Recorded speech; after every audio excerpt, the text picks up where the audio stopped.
only poll that matters happened in November 2024. You don't have to listen to the Washington Post. You don't have to listen to these polls anymore. They lied to you. They were wrong about everything. Has anyone in the legacy media ever asked the liberal leader how many illegals are in your city or your state or your country? It seems to me if you wanted to really fix a problem, you should at least know the size of the problem. And what does that tell you? They never saw it as a problem. It was just a solution to pad up the census. But if you're filling a bucket and you don't care if the bucket can carry those gallons, it's either a sign of mental illness or sabotage.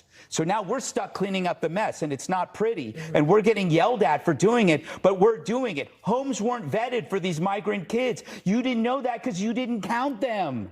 So now we're stuck being the bad guy for cleaning up your frickin' mess. You know, the Dems should be happy because remember how they fretted about how the illegals would no longer mow their lawns or wipe their asses or trim their overgrown bush?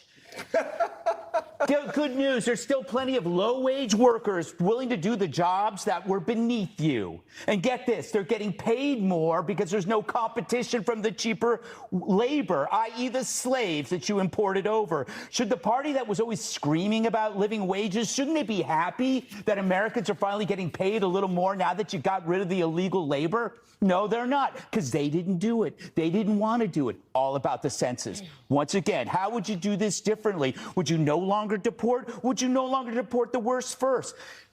It doesn't matter because you conflated both from the start. Just like you're doing with a mariachi band and MS-13. To you, it's the same damn thing. Legal and illegal, worst first, everybody, it's all the same. But the White House distinguished worst from the first. In order to do that, however, you have to go through the millions of people that you let in.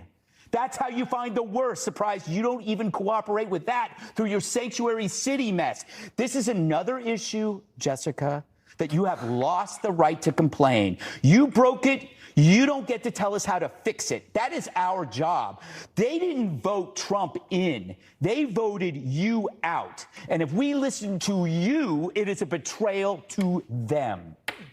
Well said, Greg. Face. And I have not noticed